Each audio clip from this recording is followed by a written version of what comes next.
जब राष्ट्रपिता ज्योतिराव फुले इस आंदोलन को चला रहे थे, उनके जाने के बाद राजर्षि शाहू महाराज ने इस आंदोलन को अपने हाथ में लिया और वो ये सारी बातें जानते थे कि इस देश पर ब्राह्मणों का कब्जा है। अगर ये आज़ादी का आंदोलन चलाया जा रहा है कांग्रेस के माध्यम से, इस आंदोलन में शामिल करने के लिए कांग्रेस के तरफ से बहुत सारा प्रयास किया गया।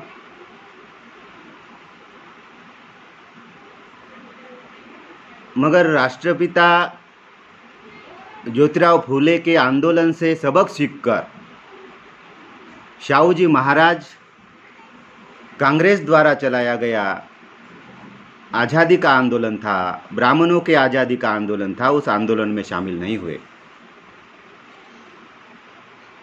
अपने समाज को आज़ादी दिलाने के लिए उन्होंने अंग्रेज़ों के सामने अपनी डिमांड रखी।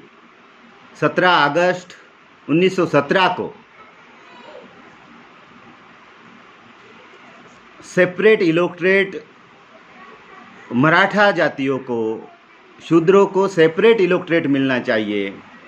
इस सेपरेट इलेक्टोरेट की मांग सर्वप्रथम आधुनिक भारत के इतिहास में राजर्षि शाहू महाराज ने की। राजर्षि शाहू महाराज के कहने पर ही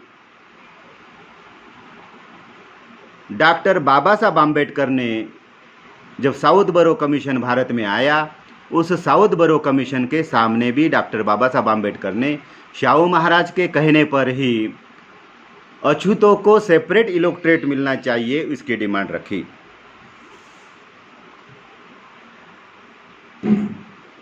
उसके बाद में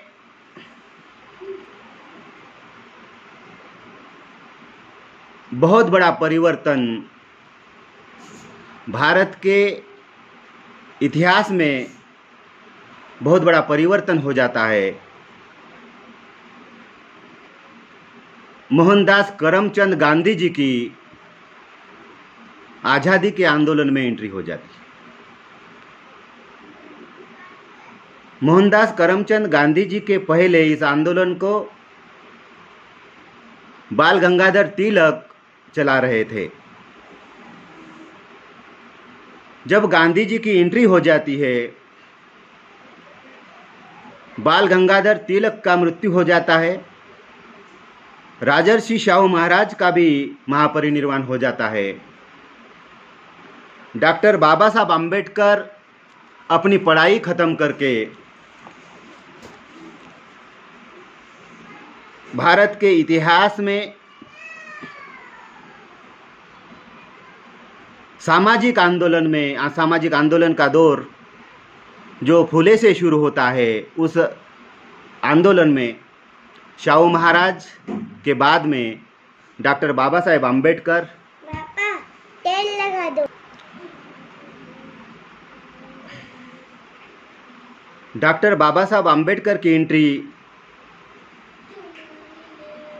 सामाजिक आंदोलन में होती है। इसके पहले जो शाहू महाराज आंदोलन चला रहे थे, जब उन्होंने सेपरेट इलेक्टोरेट की डिमांड रखी, उस डिमांड का विरोध करने के लिए उस समय के सबसे बड़े नेता बाल गंगाधर तिलक ने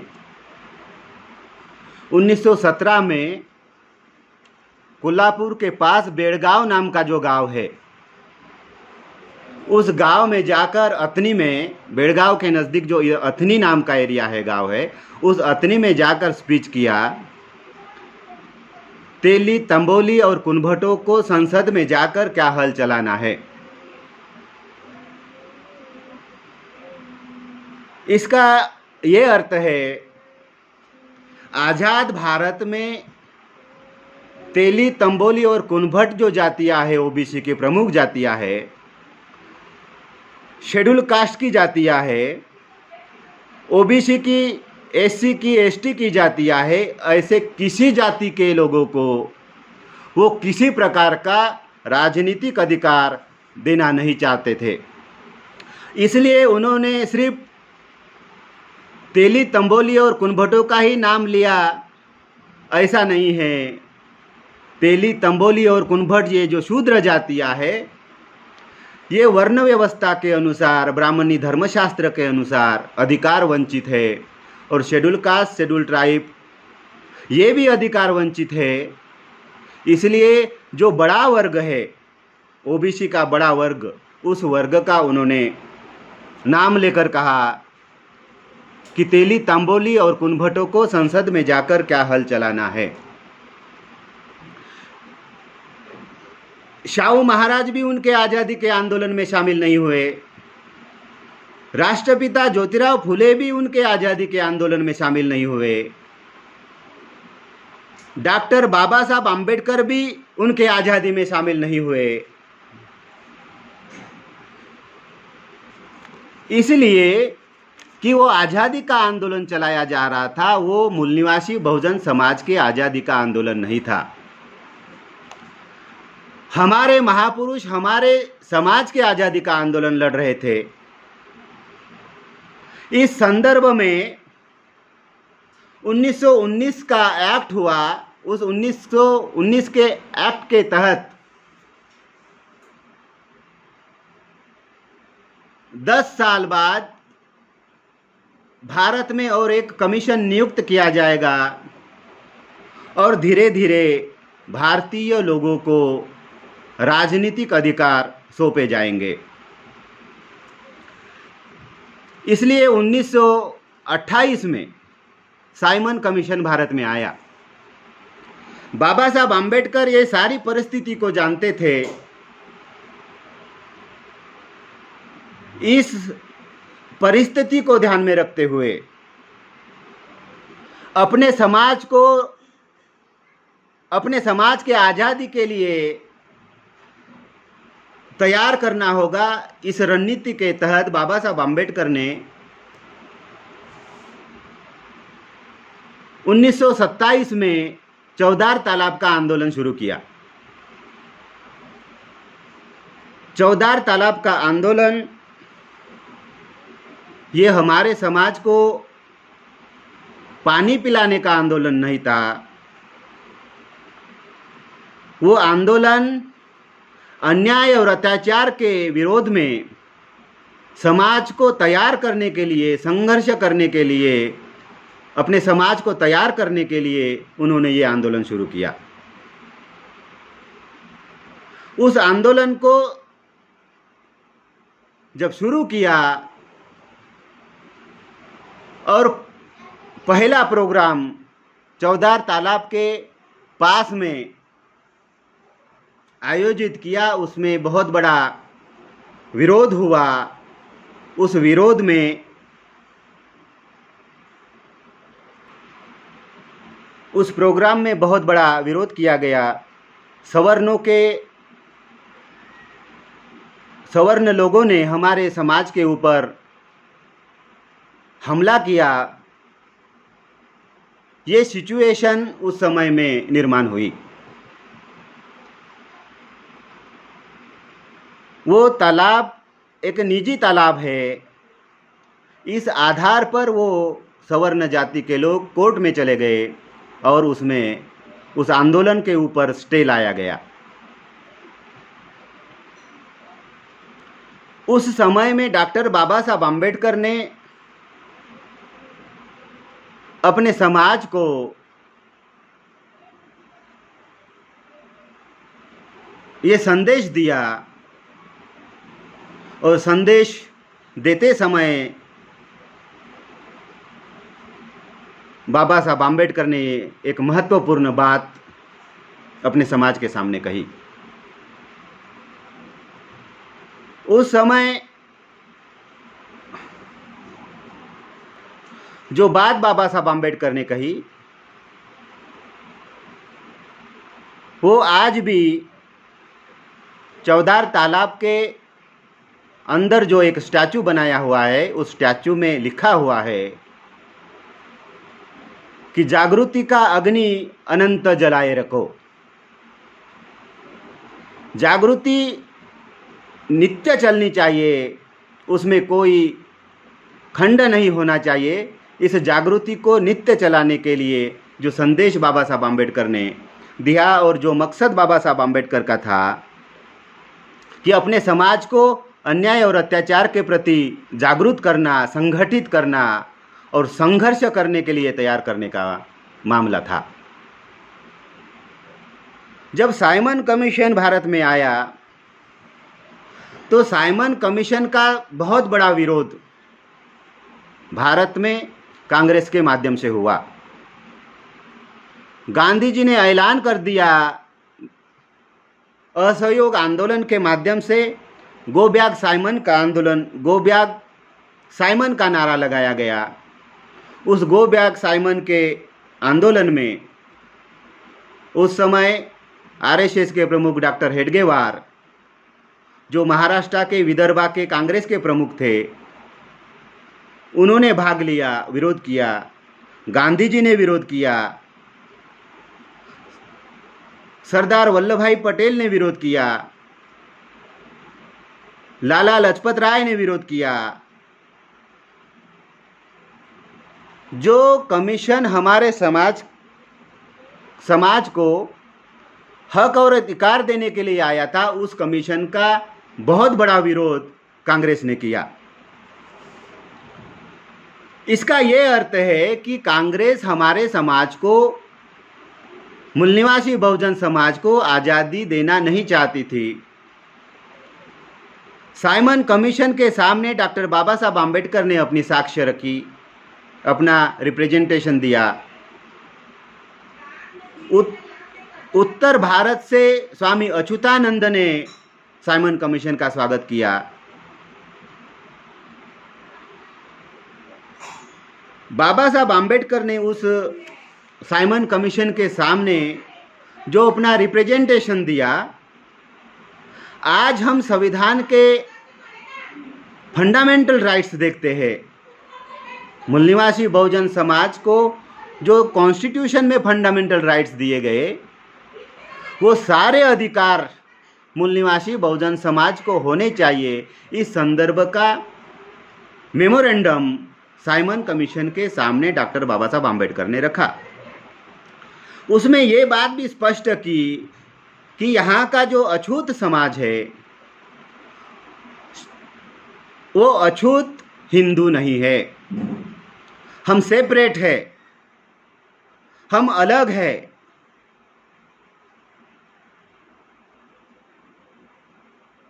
हम सेपरेट है, हम अलग है। इस आधार पर हमें सेपरेट इलेक्टोरेट मिलना चाहिए। ये बात डॉक्टर बाबा साहब आम्बेडकर ने साइमन कमीशन के सामने रखी। मगर साइमन कमीशन ने जो रिपोर्ट तैयार किया, उस रिपोर्ट को लागू करने के लिए लंदन में राउंड टेबल कॉन्फ्रेंस का आयोजन किया गया और यहाँ के नेताओं को ये आश्वासन दिया गया कि जो भी कमीशन अपना रिपोर्ट तैयार करके ब्रिटिश पार्लियामेंट को देगा, वहाँ सभी नेताओं को, भारतीय नेताओं को बुलाया जाएगा। वहाँ चर्चा होगी, चर्चा के बाद ही इस रिपोर्ट को लागू किया जाएगा। इस आधार पर लंदन में राउंड टेबल कॉन्फ्रेंस का आयोजन किया। उस राउंड टेबल कॉन्फ्रेंस में भारत के सभी नेताओं को निमंत्रित किया गया, मगर उस कॉन्फ्रेंस में गांधी जी नहीं गए। बाकी सारे नेता वहाँ उपस्थित हुए। उस कॉन्फ्रेंस में भी बाबा साहब आम्बेडकर ने हमारे समाज को शैक्षणिक अधिकार मिलनी चाहिए, हमारे समाज को सामाजिक अधिकार मिलने चाहिए, छुआछूत का भेदभाव है वो ख़त्म हो जाना चाहिए, प्रशासन में हमारे लोगों को नियुक्ति मिलनी चाहिए, मिलिट्री में हमारे लोगों की नियुक्ति होनी चाहिए।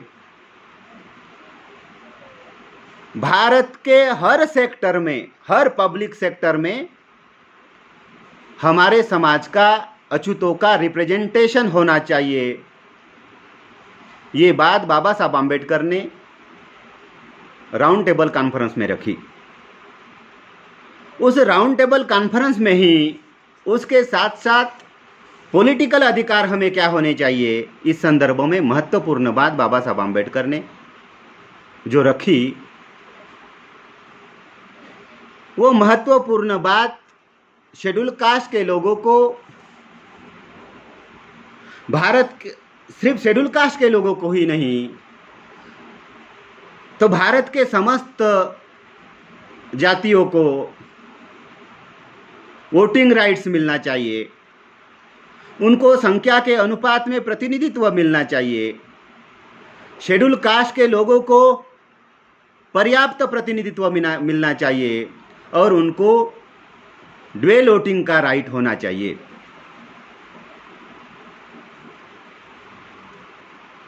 इस अधिकार के विरोध में मोहनदास करमचंद गांधी जी जब सेकंड राउंड टेबल कॉन्फ्रेंस गए तो सेकंड राउंड टेबल कॉन्फ्रेंस में उन्होंने बहुत ज़्यादा विरोध किया।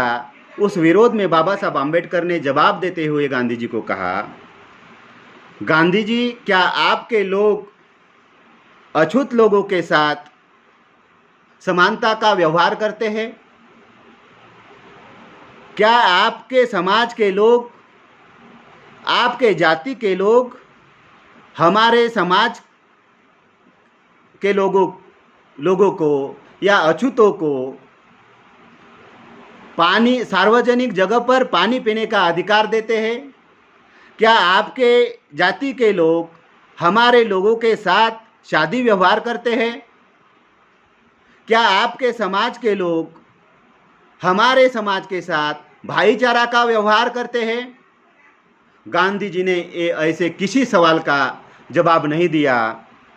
Gandhi ji round table conference के दुनिया के कोर्ट में, लंदन के कोर्ट में गांधी जी ये केस हार गए और बाबा साहब आम्बेडकर इस मूल निवासी बहुजन समाज को राइट्स देने के लिए जो केस लड़ रहे थे उसमें बाबा साहब आम्बेडकर ने जीत हासिल की। अगर ऐसा होता, जो चारों राइट शेड्यूल कास्ट को जो दिए गए हैं, सेपरेट इलेक्टोरेट का, ड्वेल वोटिंग का, ये राइट्स अगर लागू हो जाता तो शेड्यूल कास्ट के 78 member of parliament, schedule caste के जो 78 member of parliament separate electorate से चुनकर जाते, सेपरेट इलेक्टोरेट से शेड्यूल कास्ट के 78 पार्लियामेंट अगर चुनकर जाते और ये सारे लड़ने वाले, झगड़ने वाले ही लोग चुनकर जाते,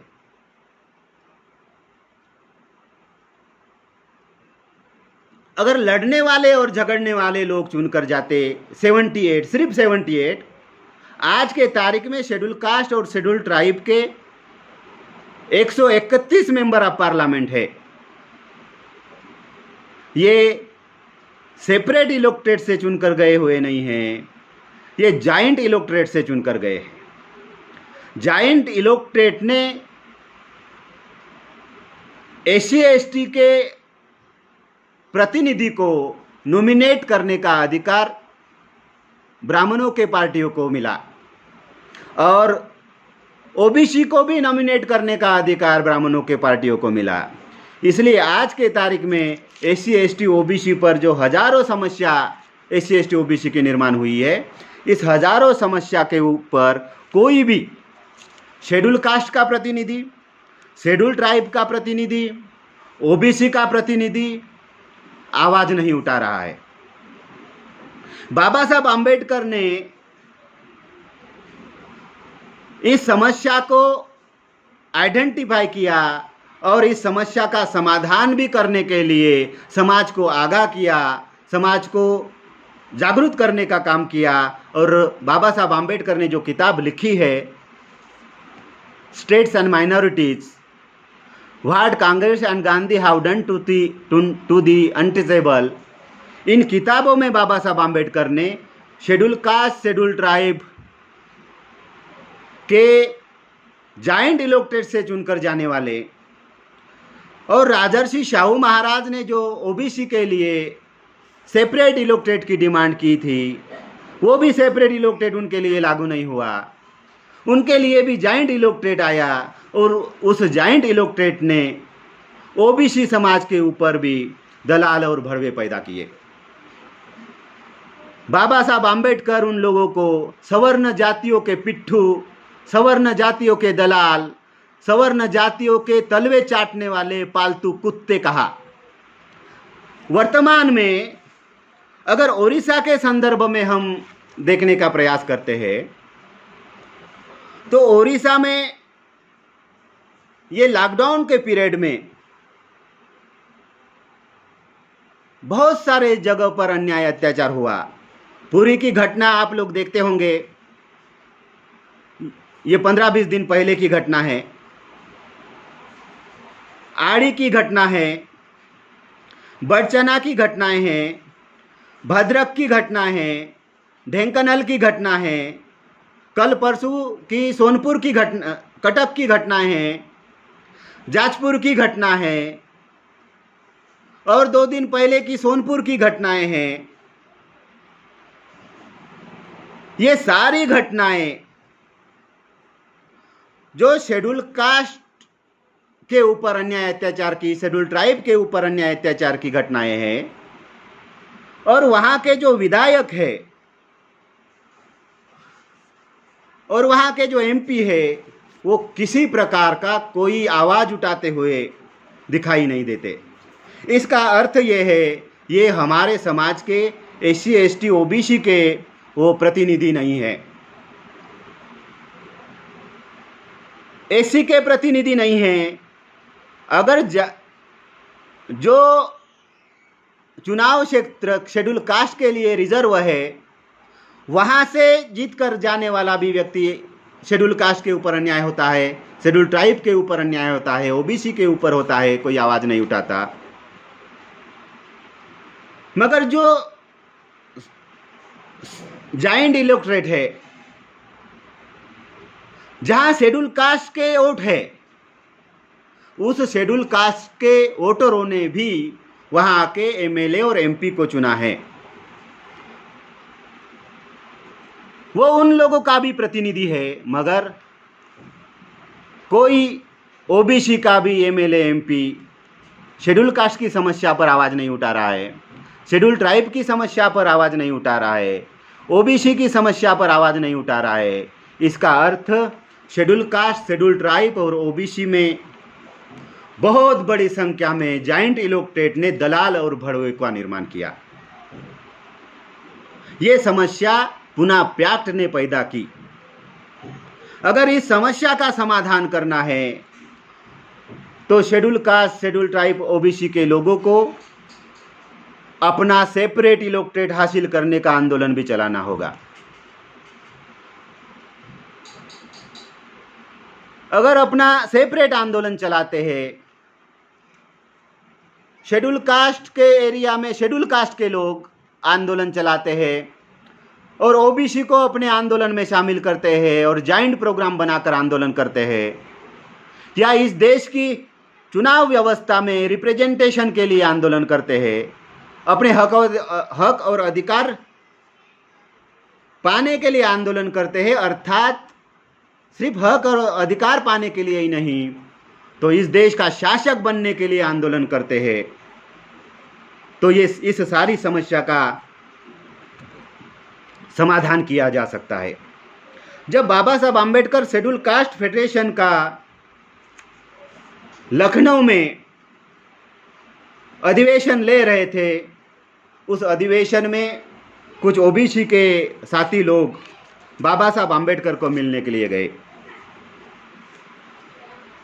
बाबा साहब आम्बेडकर को उन्होंने रिक्वेस्ट किया कि बाबा साहब आप शेड्यूल कास्ट का नेतृत्व करते हो, आप शेड्यूल कास्ट का भी नेतृत्व करते हो, मगर ओबीसी में ऐसा कोई आपके जैसा नेता पैदा नहीं हुआ। और कोई भी नेता अपने आप नेता नहीं बनता, अपने आप पैदा नहीं होता। उस समय की परिस्थिति, उस समय की सामाजिक, आर्थिक, राजनीतिक परिस्थिति और उस अन्याय अत्याचार के प्रति जो विद्रोह जिस समाज में निर्माण होता है, उस समाज में नेतृत्व निर्माण होता है, और वो नेतृत्व जिस व्यवस्था की वजह से समस्या निर्माण हुई है, उस व्यवस्था को खत्म करने वाला अगर नेतृत्व निर्माण होता है तो इस समस्या का समाधान किया जा सकता है। जब ओबीसी का शिष्टमंडल बाबा साहब आम्बेडकर को मिलने के लिए आया और उन्होंने बाबा साहब आम्बेडकर को रिक्वेस्ट करके कहा था कि हमारा भी नेतृत्व करो, तब बाबा साहब आम्बेडकर ने एक महत्वपूर्ण बात उन शिष्टमंडल के सामने कही। बाबा साहब आम्बेडकर ने कहा, अगर शेड्यूल कास्ट और ओबीसी के लोग अपनी सामाजिक, आर्थिक, राजनीतिक समस्या का समाधान करने के लिए अगर इकट्ठा आते हैं, इकट्ठा आकर अपने सामाजिक, आर्थिक, राजनीतिक अधिकार पाने के लिए आंदोलन करते हैं, संघर्ष करते हैं, तो गोविंद वल्लभ पंत जैसा ब्राह्मण भी आप लोगों के जूते की लेस खोलने में गर्व महसूस करेगा। इस संदर्भ में मैं और एक बात कहना चाहूँगा। ओडिशा में शेड्यूल कास्ट, शेड्यूल ट्राइब की जनसंख्या 40% के ऊपर है।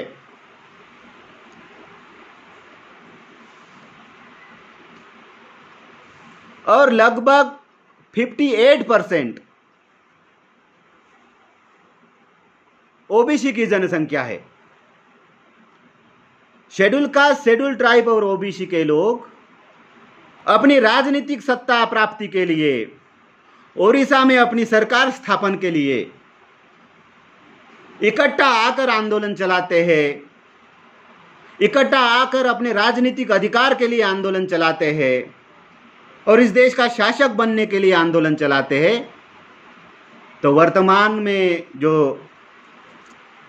ओडिशा के सीएम हैं नवीन पटनायक जी, उनके जैसे और लोग भी schedule caste, schedule tribe, OBC के लोगों के जूते की लेस खोलने में गर्व महसूस करेंगे। इतनी बड़ी ताकत, इतनी बड़ी शक्ति शेड्यूल कास्ट, शेड्यूल ट्राइब और ओबीसी के समाज में है। और इस ताकत को अचीव करने के लिए, उनको जागरूक करने के लिए बहुजन क्रांति मोर्चा के माध्यम से बहुत बड़ा आंदोलन, बहुत बड़ा प्रयास किया जा रहा है। जब डॉक्टर बाबा साहब आम्बेडकर आंदोलन चला रहे थे, उन्होंने 37 में इंडिपेंडेंट लेबर पार्टी बनाई थी। उस इंडिपेंडेंट लेबर पार्टी में schedule caste, schedule tribe, OBC सभी जातियों के लोगों को उन्होंने प्रतिनिधित्व देने का प्रयास किया।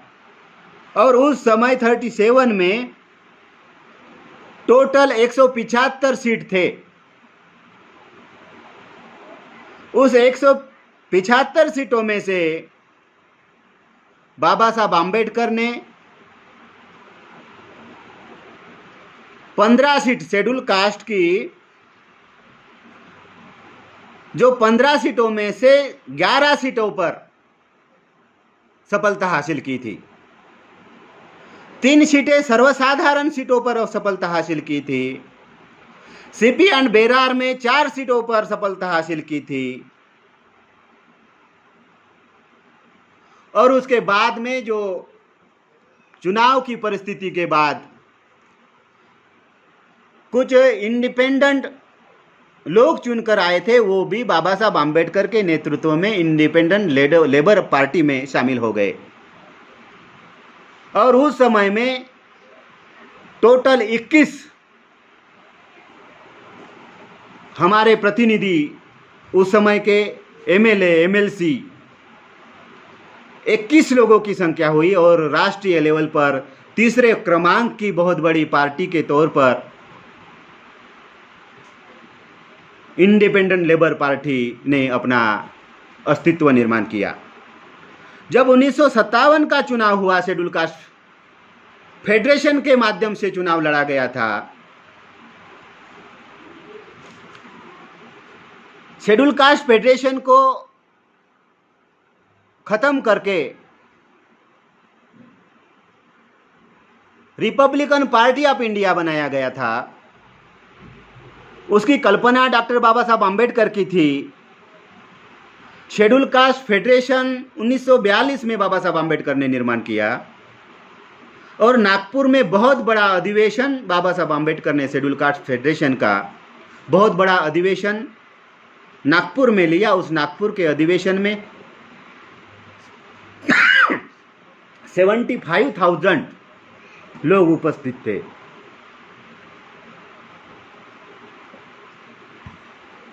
उस 75,000 में 25,000 महिलाएं उपस्थित थी। वहां बाबा साहब आम्बेडकर ने स्पीच करते हुए कहा, हमारा संघर्ष सत्ता और संपत्ति के लिए नहीं है, तो हमारा संघर्ष संपूर्ण आजादी के लिए है। यही बात डॉक्टर बाबा साहब आम्बेडकर ने 51 में जो चुनाव हो रहा था उसमें शेड्यूल कास्ट फेडरेशन के माध्यम से जो कैंडिडेट खड़े किए गए थे, तो पंजाब के पटियाला शहर में जाकर बाबा साहब आम्बेडकर ने एक बात को दोहराया कि वर्तमान जो स्वराज्य है, वर्तमान जो आज़ादी है, जिसको गांधी और कांग्रेस आज़ादी कहते थे, बाल गंगाधर तिलक होम रूल कहते थे, बाबा साहब आम्बेडकर ने 51 में जाकर कहा वर्तमान स्वराज्य उन्हीं का स्वराज्य है, अर्थात सवर्णों का स्वराज्य है, ब्राह्मणों का स्वराज्य है और उनके स्वराज्य में हम आज भी गुलाम हैं। गुलामी हमारे सबसे बड़ी समस्या है, फिर वो सामाजिक गुलामी हो, राजनीतिक गुलामी हो, आर्थिक गुलामी हो, शैक्षणिक गुलामी हो, सांस्कृतिक गुलामी हो, ये गुलामी हमारे सबसे बड़ी समस्या है। और इस गुलामी का आज़ादी के अलावा कोई सॉल्यूशन नहीं है।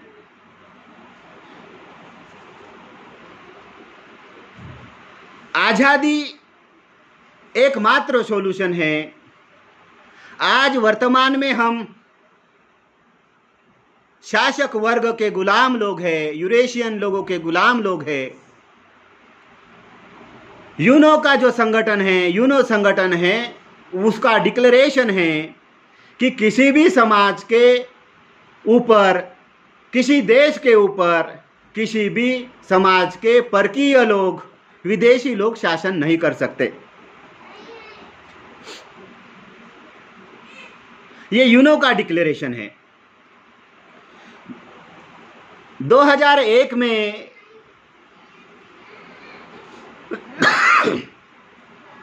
एक रिसर्च पब्लिश हुआ डीएनए का। इस डीएनए के रिसर्च ने ये प्रमाणित कर दिया कि भारत का जो सवर्ण है वो यूरेशियन है, विदेशी है और उनका भारत के मूल निवासी लोगों पर राज है। उनका डीएनए, सवर्णों का डीएनए 99% विदेशी लोगों के साथ मिलता है। बाबा Saheb Ambedkar annihilation of cast नाम की किताब में ये कहते हैं,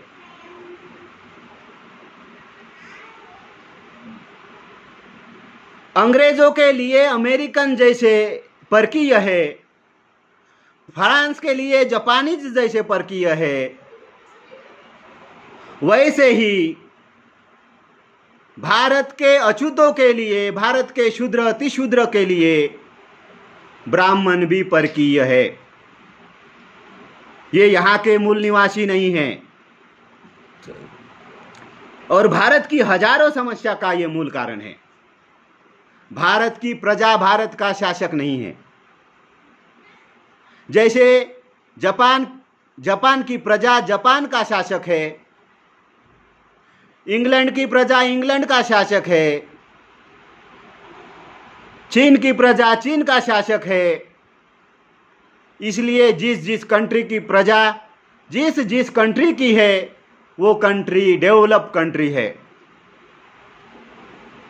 विकसित कंट्री है। हजारों रिसर्च वहाँ अपने समाज के लिए, अपने देश के लिए, अपने राष्ट्र के प्रगति के लिए होते हैं।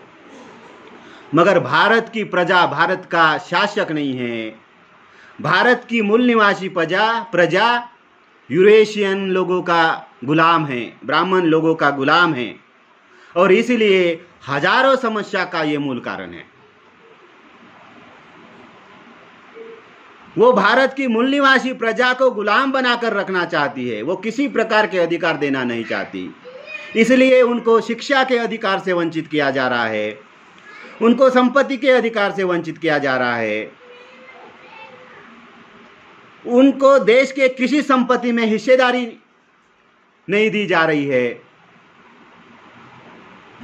उनके विरोध में जो आंदोलन देश भर में चल रहे हैं, उस आंदोलन को दबाने के लिए कोरोना के संकट को दिखाकर लॉकडाउन जैसे शस्त्र का वो उपयोग कर रहे हैं। मगर उनके लिए कोई लॉकडाउन नहीं है। वो अपना सारा काम इस लॉकडाउन में अवसर मानकर कर रहे हैं। मगर मूल निवासी बहुजन समाज के लिए वो लॉकडाउन का उपयोग उनको और हजारों साल तक गुलाम ही रखने के लिए, उनके संवैधानिक अधिकार खत्म करने के लिए ये सारा प्रयास देश भर में चल रहा है। 1957 में जो चुनाव हुआ था, उस चुनाव में 6 राज्य में बाबा साहब आम्बेडकर ने जो शेड्यूल कास्ट फेडरेशन बनाया, 56 में बाबा साहब आम्बेडकर का महापरिनिर्वाण हो गया 6 दिसंबर को। 57 में चुनाव हुआ, उस चुनाव में 31 एमएलए और 9 एमपी शेड्यूल कास्ट फेडरेशन के चुनकर आए, और चौथे नंबर की राष्ट्रीय party Republican party of India थी। मगर बाद में बाबा साहब आम्बेडकर के जाने के बाद जो बाबा साहब आम्बेडकर के लेफ्टिनेंट निर्माण हुए, उन्होंने आरपीआई को, बाबा साहब आम्बेडकर के आंदोलन को कांग्रेस की दलाली करने के लिए समझौता किया और उस आंदोलन को ख़त्म कर दिया। वर्तमान में हमारे सामने बहुत बड़ा जो संकट है, वो संविधान संकट में है, आरक्षण संकट में है, हमारा वोटिंग राइट संकट में है, किसान, मजदूर, युवा, महिला, एम्प्लॉयज संकट में है, और किसी भी समूह की समस्या का समाधान दूर दूर तक दिखाई नहीं दे रहा है। इसलिए बाबा साहब आम्बेडकर ने एक सुझाव 36 में दिया था। वो क्या सुझाव था? 36 में बाबा साहब आम्बेडकर ने इंडिपेंडेंट लेबर पार्टी बनाई थी, और उस पार्टी के माध्यम से बाबा साहब आम्बेडकर ने महत्वपूर्ण बात कही। आज हजारों जातियां हैं, हजारों संगठन हैं, मगर किसी एक समस्या का समाधान होते हुए दिखाई नहीं देता है। इसलिए बाबा साहब आम्बेडकर ने ये कहा कि सभी संगठनाएं हैं, उनका एक संयुक्त मोर्चा निर्माण होना चाहिए। अगर इस विचार को हम आत्मसात करते हैं और schedule caste, schedule tribe, OBC, minorities के जो अलग अलग संगठनाएं हैं, सामाजिक संगठनाएं हैं, राजनीतिक संगठनाएं हैं, उनका एक संयुक्त मोर्चा बनाते हैं, और उस संयुक्त मोर्चा में अपना झंडा शामिल रखना है, अपना डंडा भी शामिल रखना है, अपना एजेंडा भी शामिल रखना है, और एक कॉमन मिनिमम प्रोग्राम बनाकर इस देश का शासक बनने के लिए, इस देश का संचालक बनने के लिए अगर हम इकट्ठा आकर आंदोलन करते हैं और इस देश का शासक बनने के लिए संघर्ष करते हैं, तो आने वाले समय में, भविष्य में हम इस देश के मालिक बन सकते हैं। इसलिए हमें आज़ादी का आंदोलन चलाना होगा और वो ही आज़ादी का आंदोलन आप लोगों को देश का शासक बनाएगा। कांग्रेस ने आज़ादी का आंदोलन चलाया, ब्राह्मण देश का शासक बने। अलग अलग कंट्रियों ने अपने अपने देश के आज़ादी के लिए आंदोलन चलाया और वहाँ के मूल निवासी लोग वहाँ के शासक बने। भारत में भी हम ऐसा अगर आंदोलन चलाते हैं तो हम इस देश का शासक बन सकते हैं। बाबा साहब आम्बेडकर ने एनहिलेशन ऑफ कास्ट नाम के किताब में जो महत्वपूर्ण बात कही, वो महत्वपूर्ण बात मैं आप लोगों के सामने रखने का प्रयास करूंगा। कोई भी राजनीतिक आंदोलन बिना सामाजिक और सांस्कृतिक धार्मिक आंदोलन से सफलता हासिल नहीं करता। कोई भी राजनीतिक आंदोलन वहाँ के सामाजिक, आर्थिक, राजनीतिक जो आंदोलन है वो तब तक सफल नहीं होता जब तक वहाँ का सामाजिक आंदोलन नहीं चलाया जाता। उसमें बाबा साहब आम्बेडकर ने महत्वपूर्ण उदाहरण दिए। राजनीतिक क्रांतियां हमेशा सामाजिक और धार्मिक क्रांतियों के बाद में हुई है। एनहिलेशन ऑफ कास्ट में बाबा साहब आम्बेडकर ये उदाहरण देते हैं। अमेरिका में धार्मिक आंदोलन चला प्लूटियनवाद से और अमेरिका के लोग देश का शासक बने। मोहम्मद पैगंबर ने अपना धार्मिक आंदोलन चलाया और अरब में बहुत बड़ा मुस्लिम साम्राज्य निर्माण हुआ।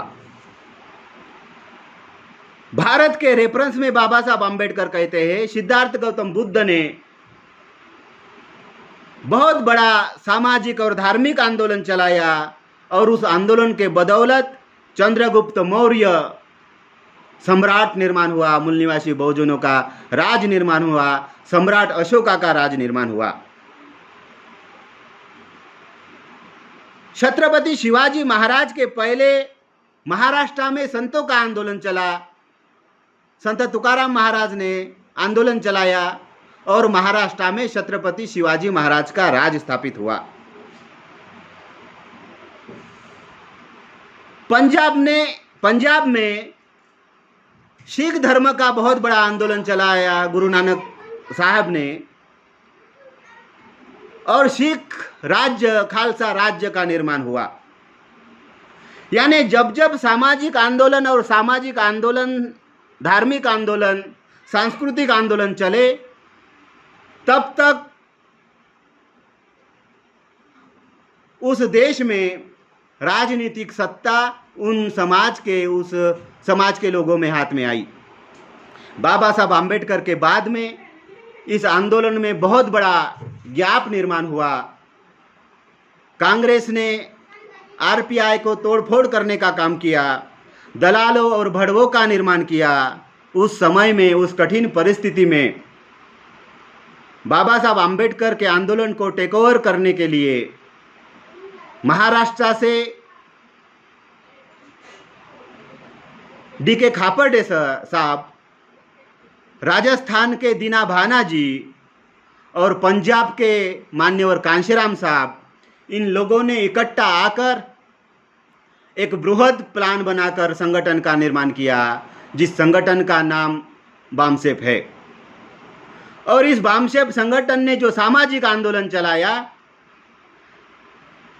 इस बामसेफ आंदोलन ने जो सांस्कृतिक आंदोलन चलाया, हक और अधिकार के प्रति जागृति का आंदोलन चलाया, इस आंदोलन के बदौलत यूपी जैसे सबसे बड़े स्टेट में बीएसपी की सत्ता आई। यानी इतिहास हमारे सामने है कि जब जब सामाजिक और सांस्कृतिक आंदोलन इस देश में चले, तब तक उस सामाजिक और सांस्कृतिक धार्मिक आंदोलन के बदौलत मूल निवासी बहुजन समाज के लोग इस देश के शासक बने। मगर आज के तारीख में मूल निवासी बहुजन समाज के लोग गुलामी के गर्त में हैं और वामसेप के माध्यम से, बहुजन क्रांति मोर्चा के माध्यम से बहुत बड़ा सामाजिक, सांस्कृतिक, धार्मिक आंदोलन चलाया जा रहा है। उसके लिए अलग अलग ऑफशूट विंग्स का निर्माण किया गया है। इस विंग में आकर आप लोग साथ सहयोग करके प्रतिनिधित्व कर सकते हैं और इस देश की शासन और सत्ता हस्तगत कर सकते हैं। अगर ऐसा हम करते हैं तो हमारे समाज की जो हजारों समस्याएं हैं, उस हजारों समस्या को हम ख़त्म कर सकते हैं। जो बाबा साहब आम्बेडकर के आंदोलन का जो लक्ष्य था, उस लक्ष्य को पूरा कर सकते हैं। बाबा साहब आम्बेडकर ने जो आदर्श समाज की संकल्पना रखी, वो आदर्श समाज की संकल्पना आप प्रियम्बल ऑफ द कॉन्स्टिट्यूशन पढ़ोगे, जो संविधान की प्रस्तावना है, उस प्रस्तावना को आप पढ़ोगे तो उस प्रस्तावना में आप लोगों को दिखाई देगा कि इस देश में स्वतंत्रता, समता और भाईचारा के आधार पर समाज का और राष्ट्र का निर्माण करना है। ये बात बाबा साहब आम्बेडकर ने एनिहिलेशन ऑफ कास्ट नाम के किताब में पेज नंबर 30 पर इस बात को लिखा। जब प्रियम्बल ऑफ द कॉन्स्टिट्यूशन लिखा, उस प्रियम्बल ऑफ द कॉन्स्टिट्यूशन में न्याय, समता, स्वतंत्रता, बंधुभाव, इन तत्वों को शामिल किया और ये सारे तत्व बाबा साहब आम्बेडकर ने बुद्धिज्म से लिए हैं। और बुद्धिज्म में जो स्वतंत्रता, भाईचारा, बंधुभाव और न्याय का जो तत्व है, उस तत्व को बाबा साहब आम्बेडकर ने संविधान में लागू करने का प्रयास किया। 26 जनवरी 1950 को जो संविधान लागू हुआ, उस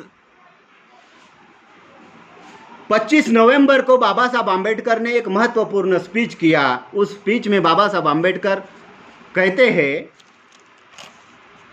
कि राजनीतिक लेवल पर हमने समानता तो हासिल कर ली है, राजनीतिक लेवल में हमने समानता हासिल कर ली है, मगर सामाजिक और आर्थिक लेवल में हम बहुत बड़े विरोधाभासी जीवन में जी रहे हैं। और जब तक हम सामाजिक और आर्थिक असमानता जो है उसको खत्म नहीं करेंगे, तब तक भारत में राजनीतिक न्याय है, वो राजनीतिक न्याय स्थापित होने वाला नहीं है। और जो लोग इस सामाजिक और आर्थिक गैर बराबरी के जो लोग हैं, वो आर्थिक और सामाजिक गैर बराबरी के लोग, हमने बड़ी मेहनत से जो ये डेमोक्रेसी निर्माण की है, उस डेमोक्रेसी के तत्व को ख़त्म करने के लिए काम कर सकते हैं। इतना एक इशारा डॉक्टर बाबा साहब आम्बेडकर ने भारत के राज्य व्यवस्था को, भारत के शासक वर्ग को भी दिया। और शासक वर्ग यही चाहता है कि भारत का संविधान खत्म हो, भारत में गुलामी हजारों साल तक बरकरार रहे, और इसीलिए उस गुलामी को, सामाजिक असमानता को वो एज इट इज रखना चाहते हैं। इसलिए आज़ादी के 72 साल बाद भी उन लोगों ने जाति व्यवस्था को खत्म करने वाला कोई कानून अभी तक नहीं बनाया।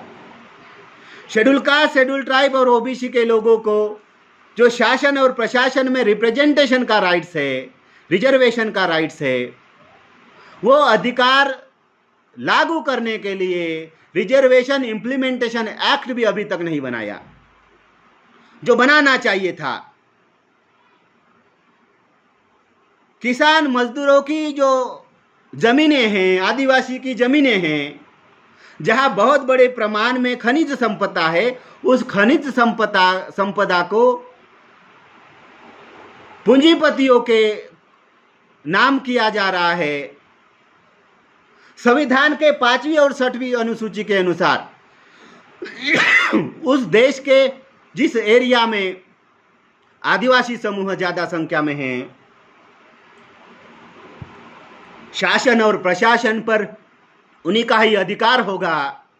इतने महत्वपूर्ण राइट्स ग्राम सभा को दिए गए, मगर ऐसा 5वीं और 6वीं अनुसूची को आधार बनाकर ऐसा कानून नहीं बनाया गया कि उस एरिया में जो खनिज संपदा है, उस खनिज संपदा को लेने के लिए जो भी कंपनी भारत की और भारत के बाहर की भी कंपनी आएगी, वो वहाँ के किसानों के साथ, वहाँ के ग्राम सभा के साथ एग्रीमेंट करेगी और उस एग्रीमेंट के आधार पर उनको 30%, 25% हो या 40% हो हिस्सेदारी, प्रॉफिट में हिस्सेदारी लागू करने के लिए भी ऐसा कोई कानून अभी तक नहीं बनाया गया। यानी भारत में सामाजिक विषमता है, भारत में आर्थिक विषमता है, भारत में राजनीतिक विषमता है। भारत का जो कॉन्स्टिट्यूशन है, उस कॉन्स्टिट्यूशन के प्रियम्बल में इस बात को कहा गया कि हम प्रभुत्व संपन्न समाजवादी धर्मनिरपेक्ष लोकतांत्रिक गणराज्य बनाने के लिए और वहाँ के समस्त नागरिकों को सामाजिक, आर्थिक, राजनीतिक न्याय, विचार अभिव्यक्ति, विश्वास, धर्म और उपासना की स्वतंत्रता, प्रतिष्ठा और अवसर की समता, व्यक्ति की गरिमा, राष्ट्र की एकता और एकात्मता सुनिश्चित करने वाली बंधुता। क्या आज तक भारत की ब्राह्मणों की सरकारों ने इस प्रियम्बल को लागू करने का काम किया? भारत की एकता और अखंडता खतरे में है, भारत की व्यक्ति की गरिमा खतरे में है, भारत का प्रभुत्व संपन्न राष्ट्र खतरे में है। ऐसी हजारों समस्याएं जो निर्माण की गई और जो लक्ष्य बाबा साहब आम्बेडकर ने प्रियम्बल ऑफ द कॉन्स्टिट्यूशन में रखा, उस लक्ष्य को पूरा करने के लिए हमें जयंती मनाना चाहिए। उस जयंती के अवसर पर लोगों को मोटिवेट करना चाहिए और लोगों को जोड़ना चाहिए। अगर हम ऐसा करते हैं और बृहद कार्यक्रम बनाकर आंदोलन चलाते हैं तो इस देश के शासक हम बन सकते हैं और बाबा साहब आम्बेडकर का जो लक्ष्य है, उस लक्ष्य को हम पूरा कर सकते हैं। बिरसा मुंडा जी के लक्ष्य को हम पूरा कर सकते हैं। बिरसा मुंडा जी ने जो कहा है, उन्होंने जो आंदोलन चलाया, उस आंदोलन में उन्होंने कहा, हमारा देश हमारा राज, हमारा देश हमारा राज को उन्होंने आबुआ दिसुम आबुआ राज, ये मुंडारी लैंग्वेज में उन्होंने इस बात को कहा। उन्होंने उल गुलान का नारा लगाया और वहाँ की जल जंगल जमीन पर हमारा राज होगा, हमारा देश हमारा राज का नारा लगाया। डॉक्टर बाबा साहब आम्बेडकर ने भी इस बात को कहा कि जाओ अपने घरों की दीवारों पर लिखो कि तुम्हें इस देश की शासन करती जमात बनना है। कांशीराम साहब ने इस नारे को और दृढ़ कर दिया, वोट हमारा राज तुम्हारा, नहीं चलेगा नहीं चलेगा। ये नारा कांशीराम साहब ने लगाया। कांशीराम साहब ने अन्याय अत्याचार की घटना पर एक बहुत बृहद विचार हमारे समाज के सामने रखा कि हमारे समाज में अन्याय हो रहा है, अत्याचार हो रहा है, रेप हो रहा है, बलात्कार हो रहा है, घर जलाया जा रहा है, मारा जा रहा है, पीटा जा रहा है। उड़ीसा में नहीं तो ऑल इंडिया में ये हो रहा है और हमारे लोग इसके विरोध में रैली कर रहे हैं, धरना कर रहे हैं, प्रदर्शन कर रहे हैं, केस कर रहे हैं, मगर क्या हमें न्याय मिल रहा है? इस सवाल को कांशीराम साहब ने उठाया। क्या हमें न्याय मिल रहा है? कांशीराम साहब आगे कहते हैं, सवाल न्याय का नहीं है। कांशीराम साहब आगे कहते हैं, सवाल न्याय का नहीं है, सवाल हमारे ऊपर अन्याय और अत्याचार क्यों होता है, ये सवाल है। इस सवाल का जवाब देते हुए कांशीराम साहब ने कहा, क्योंकि हम शासक नहीं हैं, हमें शासक बनने के लिए प्रोग्राम चलाना होगा। शासक बनने से ही हमारी सारी समस्या का समाधान होगा। इसलिए भारत में ही नहीं, उड़ीसा में ही नहीं तो अलग अलग गांव में, तहसील में, ब्लॉक के में सारे जितने भी सामाजिक संगठन हैं, इन सामाजिक संगठनों को एक प्लेटफॉर्म बहुजन क्रांति मोर्चा उपलब्ध करके दे रहा है। इस प्लेटफॉर्म में आकर अपना झंडा डंडा बरकरार रखते हुए नेतृत्व करने का आमंत्रण है, निमंत्रण है। एक संयुक्त मोर्चा बनाकर इस आंदोलन को लड़ा जाएगा और इस समाज को शासक बनाया जाएगा। इतना महान उद्देश्य रखकर बामसेब के माध्यम से, बहुजन क्रांति मोर्चा के माध्यम से, पिछड़ा वर्ग मोर्चा के माध्यम से, भारतीय विद्यार्थी मोर्चा के माध्यम से ये आंदोलन चलाया जा रहा है। इसमें आप लोगों को आमंत्रण है, निमंत्रण है। नेतृत्व करने के लिए आप लोगों को इसमें शामिल होना है और आप लोगों ने मेरी बात ध्यान से सुनी, इसलिए धन्यवाद। जय भीम, जय मूल निवासी।